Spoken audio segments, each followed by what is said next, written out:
Good morning everyone, welcome back to our channel. আশা করছি সবাই খুব ভালো আছো, সুস্থ আছো।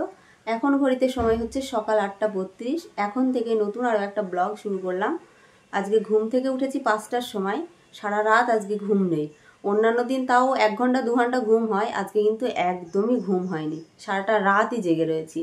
ওই 2:30-3টের সময় একটুখানি ঘুমিয়ে গেছিলাম, ওই আধা ঘন্টা থেকে মনে হয় 20 মিনিট। তারপরে আবার জেগে গেছি, তারপর থেকে জেগেই রয়েছি। তারপরে বর আর মেয়েকে 6:30টার সময় তুলে দিলাম, বললাম সোনার ব্লাডটা টেস্ট করাতে। কেন বলো তো, ওর জ্বরটা কিছুতেই কমছে না। ডাক্তার দেখিয়ে এসেছি, এদিকে 3-4 দিন ঔষধ খাওয়া হয়ে যাচ্ছে, কিন্তু জ্বর কমছে না। ওই জন্য রক্তটা পরীক্ষা করে এলো, পরীক্ষা করে আসার পরে চা বানালাম। আজকে তুলসী পাতা, আদা, তেজপাতা, গোলমরিচ দিয়ে চা বানিয়েছি।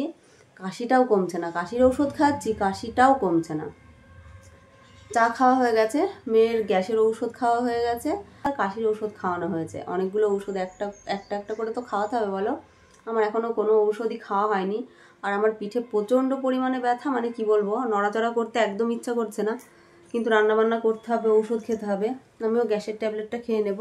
প্রোটিন পাউডারটাও রয়েছে, ওটাও এখনও খাওয়া হয়নি। চা খেয়েছি পাউরুটি দিয়ে, বড় পাউরুটি এনেছিলাম, পাউরুটি দিয়ে চা খেলাম। চা খেয়ে ভাত বসিয়েছি। বাজার এনেছে, তবে বাজার এখনও দেখা হয়নি, দেখি কি এনেছে বাজার থেকে। এই যে ভাত হচ্ছে, হোক, ততক্ষণে দেখবো। আজকে মনে হয় মাছ কেটে আনেনি, মানে মাছগুলো লাফাচ্ছে। যাই হোক, যে মাছই আনো, মাছগুলো লাফাচ্ছে, বুঝলেন না? কেটে এনেছে তাও বুঝতে পারছি না। দাঁড়াও, বাজারটা দেখাচ্ছি। ওকে আর একটা ঔষধ খাইয়ে দিই। ঔষধ খাইয়ে দিয়ে আমি গ্যাসের ঔষধ খাই, প্রোটিন পাউডারটা খেয়ে নিই। খেয়ে তারপর রান্না করি, রান্না বান্না করে তারপরে কাজ তো রয়েইছে, জানো, কাজগুলো তো করতেই হবে। বিছানা গোছানো রয়েছে, জামা কাপড় রয়েছে, সেগুলো কাচা ধোয়া করতে হবে। কিন্তু মেঘ তো কালকের থেকে ফুটো হয়ে গেছে। কাল সেই যে 3টের সময় বৃষ্টি শুরু হয়েছে, স্যাক তো দেয় না, কখনো জোরে কখনো আস্তে। এখন আস্তে আস্তে বৃষ্টি পড়ছে, এই পড়তে পড়তেই কখন দেখবো স্পিডে বৃষ্টি শুরু হয়ে গেছে। এইরকমই হচ্ছে। আবার কদিন মেঘলা লেগে থাকবে জানি না। তো একটু পরেই জামা কাপড়গুলো কাচবো, কেননা কেচে যেহেতু ঘরের মধ্যেই ফেলে দিতে হবে, তার আগে রান্নাটা সেরে নিই। দেখছি আবার জোরে এলো বৃষ্টি, এরকমই হচ্ছে। আর বর কাজে চলে গেছে, আজকে বাড়ির কাছে গেছে। যা ওয়েদার, যদি দূরে হতো আজকে আর কাজে যাওয়া হতো না, যেহেতু বাড়ির কাছে, ওই জন্য ও ছাতা মাথায় দিয়ে কিন্তু কাজে বেরিয়ে গেল। ভাতটা বসিয়ে দিয়ে একটু জল গরম করে নিলাম প্রোটিন পাউডারটা খাওয়ার জন্য। দুধের সাথে মিশিয়ে খেলে সবচেয়ে ভালো হয়, তবে দুধ কিংবা দুধের তৈরি কোনো জিনিস সমস্তটাই আমার বন্ধ, সেগুলো খাওয়া যাবে না। তবুও কিছু কিছু দুধের তৈরি জিনিস আমি কিন্তু খাই। যেমন দেখো, প্রায় দিনই সিমাই রান্না করি, ওটা খাই। আবার কখনো সখনো মিষ্টি খেতে ইচ্ছা করে, দই খেতে ইচ্ছা করে। আগে একটু বেশি ইচ্ছা করতো, তবে এখন আর দই মিষ্টি খেতে ইচ্ছা করে না, ওই সিমাইটাই রান্না করে খাওয়া হয়। মানে আমার দুধ খাওয়া কেন বারণ জানো? আমার অ্যাসিডিটির জন্য। আমার প্রচণ্ড পরিমাণে গ্যাস হয়, যার জন্য আর কি আমাকে দুধ খেতে বারণ করে দিয়েছে। ওই যে তবুও খাই, একটু কেয়ার করা যাবে। তো মেয়ে আজকে বলছে একটুখানি প্রোটিন পাউডার খাবো, যার জন্য একটু বেশি করেই গুলিয়ে নিলাম। আমি আবার বেশি খেতে পারি না। ওই যে কাপটা দেখছো, ওই কাপের অর্ধেকটা কোনো রকমে খাই, মানে না খেলেই নয় তাই। ওটা যদি বাদ দেওয়া যেত সবচেয়ে ভালো হতো, কিন্তু খেতে যখন বলেছে, খেতে তো আমাকে হবে, ওই জন্য অল্প একটুখানি খেয়ে নিলাম। আর এদিকে বাজারটাও দেখে নিচ্ছি। এই যে কলা এনেছে, পাকা কলা এনেছে, আবার কাঁচা কলা এনেছে। আর এই যে ক্যারির মধ্যে মাছ রয়েছে, কখন থেকে নড়াচড়া করছে। আমি তো ভাবছিলাম যে কী মাছ এনেছে, দিয়ে দেখছি ছোট ছোট ট্যাংরা মাছ এনেছে। তবে মাছ কেমন কেটেছে জানো তো? মাছের মুখ কেটেছে। মাছগুলো এত নড়াচড়া করছিল, থালা দিয়ে আমি ঢাকা দিয়ে দিলাম, কেননা জল ছুটে ছুটে পড়ছিল। মাছগুলো ভালো করে কাটতে হবে। মাছের মুখ কেটে দিয়েছে, কিন্তু পেট কাটেনি। পেট না কাটলে কিভাবে মাছের ভেতরকার নোংরাগুলো বের হবে তোমরাই বলো? ট্যাংরা মাছ, এ কি অন্য কোনো মাছ? হ্যাঁ, পাবদা মাছের মুখ কাটলে কিন্তু পরিষ্কার হয়ে যায়, কিন্তু এই সমস্ত মাছের পেট না কাটলে কিন্তু পরিষ্কার হবে না। ভাতটা নামিয়ে রেখেই কলা ভেজে নিয়েছি। কলা ভেজে এই যে মাছগুলো দুবারে ভাজলাম, একবারে ভাজলাম না। আলু কচু দিয়ে রান্না করে নেব, বেশি ঝাল দেব না। সোনার নাকি আজকাল আবার একটুখানি বেশি ঝাল লাগছে, তো ওই জন্য শুকনো লঙ্কা আর কাঁচা লঙ্কা মিক্সড করেই কিন্তু ট্যাংরা মাছের ঝোলটা করব। আমার বর আবার শুধু আলু দিয়ে করতে বলেছে, কিন্তু শুধু আলু দিয়ে করলে আমার একদমই খেতে ইচ্ছা করবে না, যার জন্য 2-4টে কচু আমি কিন্তু দিয়ে দিয়েছি। ফাইনালি মাছটা রান্না হয়ে গেছে। আলু দিয়ে কচু দিয়ে ট্যাংরা মাছের ঝোল একটু পাতলা করেই করেছি। আমার বর যেহেতু তরকারি খেতে বেশি ভালোবাসে না, তো ও বলবে মাখা মাখা করে করবা। 3বার খাওয়া যায় বলো তো মাখা মাখা করে তরকারি করলে? আর এই সমস্ত মাছের ঝোল একটু হালকা পাতলা করলেই কিন্তু বেশি ভালো লাগে, সেটা আমার বর বোঝে না। ভাত খেয়ে উঠে মেয়েকে ঔষধ খাইয়ে দিয়েছি, আমিও ঔষধ খেয়ে নিয়েছি। খেয়ে নিয়েই এই দেখো একটু বড়া বানাতে এলাম, কলার বড়া।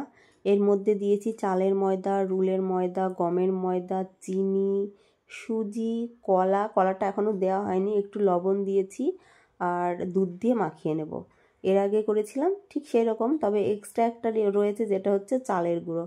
আজকের বড়াটা কিন্তু বেশ ভালোই হবে। আর বড়া খেতে কিন্তু খুব ভালোবাসি, আমিও ভালোবাসি, আমার মেয়েও ভালোবাসে। তো ওই জন্য অল্প করে ময়দা মেখে এই দেখো বড়া প্রায় শেষের দিকে কত সুন্দর ফুলেছে বড়াগুলো, দেখেছো? আমার কিন্তু তালের বড়া ছাড়া এই কলার বড়া খেতেই বেশি ভালো লাগে। কি করব, একটু করে রাখি, খাওয়া যাবে।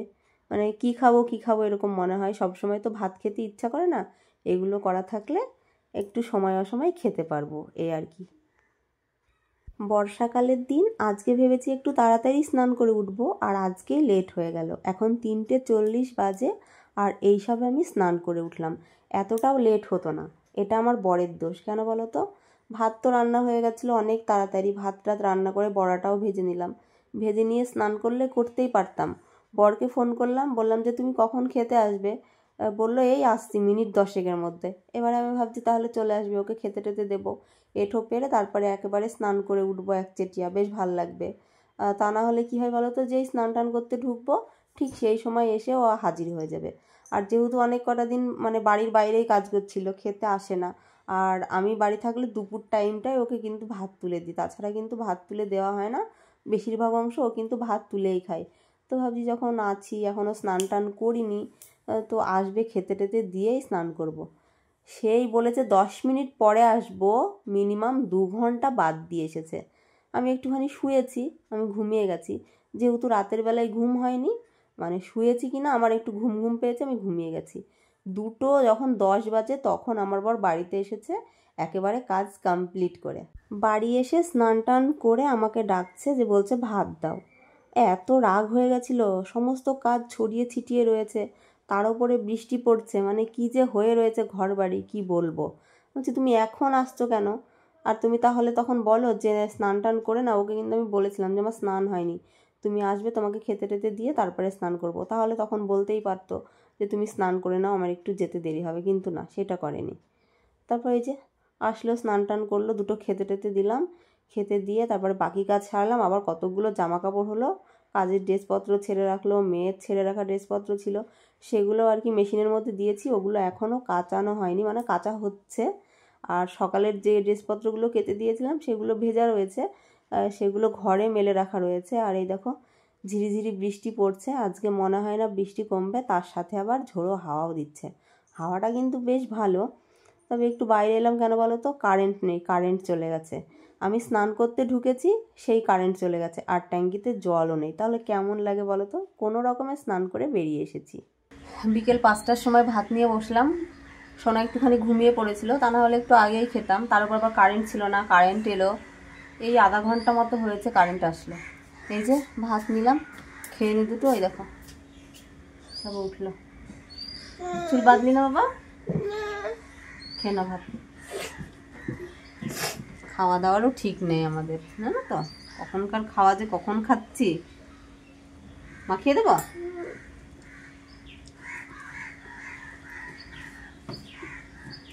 কলা ভাজা দিয়েছি, খেয়ে নি তাহলে। কেমন খিদে পেয়েছে খুব।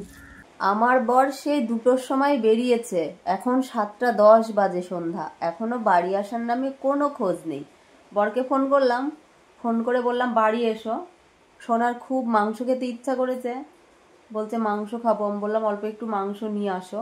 আমি বললাম হোটেল থেকে কিনে নিয়ে আসতে বলি, বলছে না তোমার হাতে রান্না খাবো, হোটেল থেকে কিনে নিয়ে আসতে বলো না, অনেক তেল দেওয়া থাকে, আমার ভালো লাগে না। তো জন্য বললাম ওই 200-250 মতো মাংস আনতে, আমি তো মাংস খেতে পারি না, আর মুরগির মাংস তো ছুঁয়েও দেখবো না, আমার একদম ভালো লাগে না, মেয়েই খাবে। তো ওই জন্য বললাম আনতে, বর তো আনতেই চাইছিল না, বলছে যদি টাইফয়েড হয়ে যায়, টাইফয়েড হয়ে গেলে তো ডিম মাংস এগুলো বাদ, এগুলো খেতে নেই, ওই জন্য আনতেও চাইছিল না। সেদিন বিরিয়ানি খাবো করছিল, বিরিয়ানি এনে দিয়েছিল, বিরিয়ানির মধ্যে 1 পিস মাংসও খেয়েছিল, তারপরে জ্বরটা বেড়েছিল। তো তবু ওর বলছে মা আমার খুব খেতে ইচ্ছা করেছে, কেমন যেন ছটফট করছে মাংস খাওয়ার জন্য।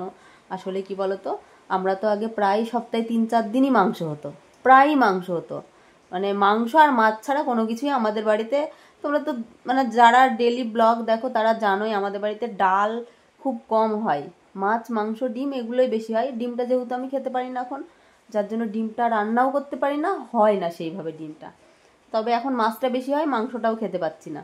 আর রবিবার চলে গেছে, মানে এক সপ্তাহ পেরিয়ে গেছে, মাংস হয়নি।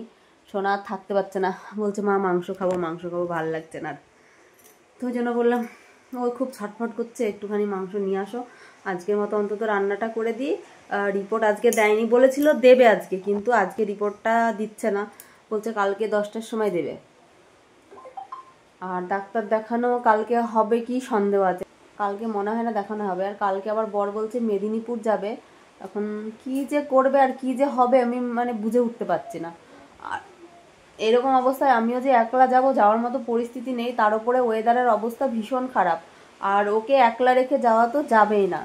বাড়িতে শ্বশুর শাশুড়িও নেই যে ওনাদের কাছে রেখে যাব, আর জ্বর যে কখন আসছে বলে কই আসছে না, আর ওকে টেনে নিয়ে যাওয়াও মুশকিল। এখন বলতে পারছি না কি হবে, দেখা যাক, যা হবে সেটাই আপডেট দেবো তোমাদের। দেখি বর কখন আসে, ফোন করলাম, বললাম তাড়াতাড়ি বাড়ি চলে এসো, ঝড় বৃষ্টি হচ্ছে চারিদিকে। আমাদের এখানেও বৃষ্টি হচ্ছে, তবে ঝড় নেই। শ্বশুর ফোন করেছিল, মানে ওই বাড়িতে আছে, বলছে প্রচণ্ড পরিমাণে ওখানে ঝড় বৃষ্টি হচ্ছে। বোনও ফোন করেছিল, বলছে দিদি এদিকে খুব ঝড় বৃষ্টি হচ্ছে, তোদের ওইদিকে হচ্ছে না? বলছে আমাদের এখানে বৃষ্টি হচ্ছে, ঝড়টা নেই। কালকে হয়েছিল ঝড় বৃষ্টি একসাথে, তবে আজকে ঝড় নেই, ওই সময় সময় ঝোড়ো হাওয়ার মতো হচ্ছিল।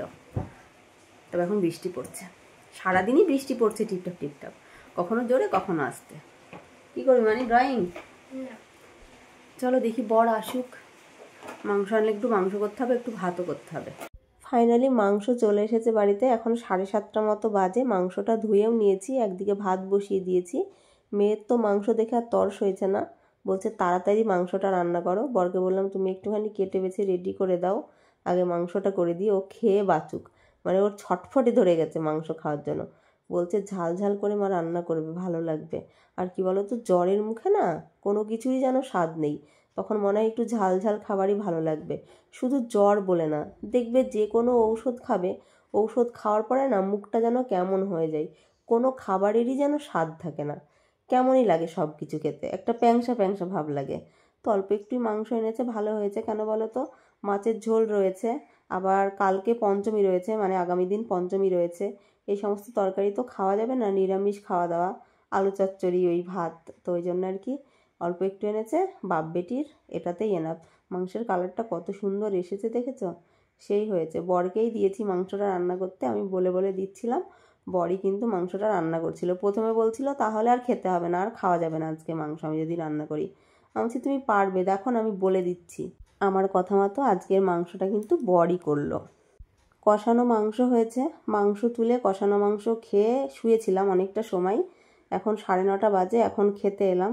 কারেন্ট ছিল না জানো তো, মাংসও রান্না হয়ে গেছে, কারেন্টও পালিয়ে গেছিলো।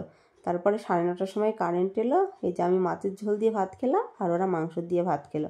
ভাত খেয়ে এই যে ডিউটি, ঔষধ খাওয়াতেই হবে, মানে ওর এতগুলো ঔষধ, সন্ধ্যা থেকে ওকে খাওয়াতে হয়।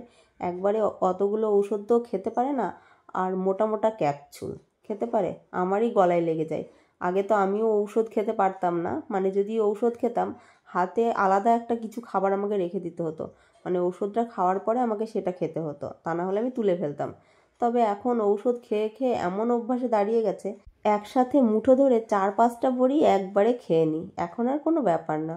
ঔষধ আমার জল ভাত, ঔষধকে ভালোবেসে ফেলেছি, কেননা ঔষধ ছাড়া আমি বাঁচবো না, একটা দিনও ঔষধ ছাড়া আমি থাকতে পারি না। ওই জন্য তাকে তো ভালোবাসতেই হবে, তাই না? তো চলো, মেয়ে ঔষধ খেয়ে বলছে বমি বমি লাগছে, ওই জন্য ওকে একটুখানি বসিয়ে রেখেছি। আর আজকের ব্লগটা আমি এখানে এন্ড করছি। ভালো থেকো, সুস্থ থেকো, টাটা বন্ধুরা, গুড নাইট।